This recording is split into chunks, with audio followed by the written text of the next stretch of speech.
Hello guys. Ayan. Um, Mayroon tayong followers na nag-comment andyan sa taas. Sabi niya, bigyan ko daw siya ng tip kung paano ko alagaan ang aking mermaid. As you can see, napakalago niya. Ito ay babies na ng aking old mermaid. Is this one my old mermaid? Ang technique lang dito, the technique how to grow them, you put a soil. The soil mixture is 1/4 of potting mix, basic potting mix, and you mix a cacti and succulent osmocot, half of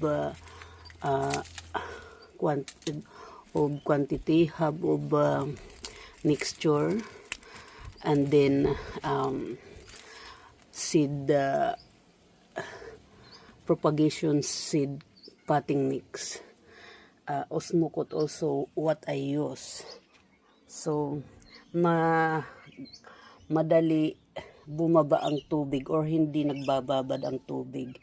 And then ngayong summer, laging didiligan every another day kasi madali matuyo ang kanilang lupa dahil nga irrigated.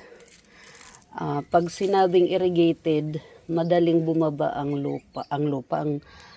tubig. So laging didiligan every another day. Ayan, ito malaki to dati hanggang dito. So pinutol ko siya. Ito na ang itinanim ko. Ayan, makikita nyo, napakalaki niya. Ang liit-liit lang yan dati, na parang talagang mermaid. Ayan, nagsanga-sanga na siya. Kaya ang tawag dito ay mermaid tail. Ayan, mermaid tail talaga siya. Para siyang buntot ng mermaid. Palapad ng palapad. Yan, at lagi nyong ano tawag dito, pagmamasdan kung may mga insekto. Ganyan ang pag-aalaga ko sa aking mga halaman kahit hindi mermaid. Itong mga ito, lagi ko silang sinusubaybayan kung may mga kakaiba sa kanila, dahil kung hindi nyo maaagapan, kawawa sila, madali silang ma-harm ng mga insecticide, yan mga insekto.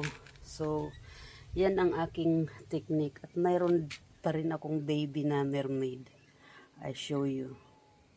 Oh, ito ang aking baby na mermaid, galing din doon, cuttings ito.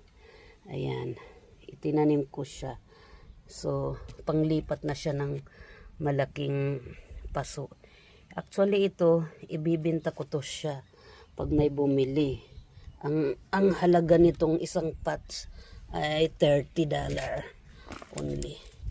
At ito, nakita nyo, talagang parang mermaid siya.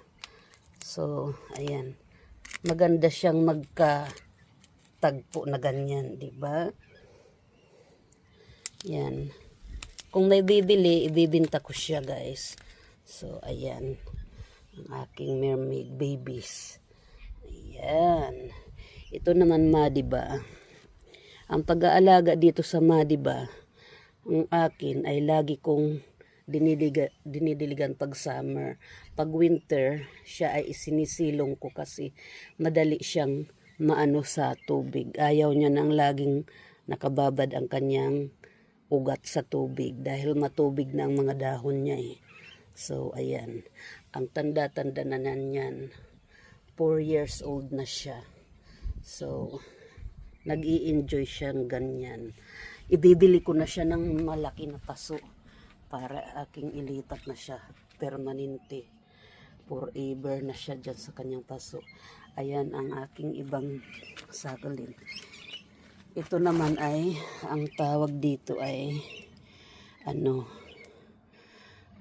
Supreme Crested. Ayan, tignan nyo, ang ganda, di ba? Ang laki.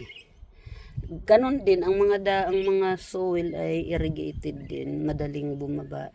It's easy when you put the water, easy to go down. So they doesn't like soak water their roots, so they gonna spoiled. Yeah. And also my ebony, so beautiful. Yes. It's twin. It's twins. Yeah, you see. And this one, my Ionium crestid.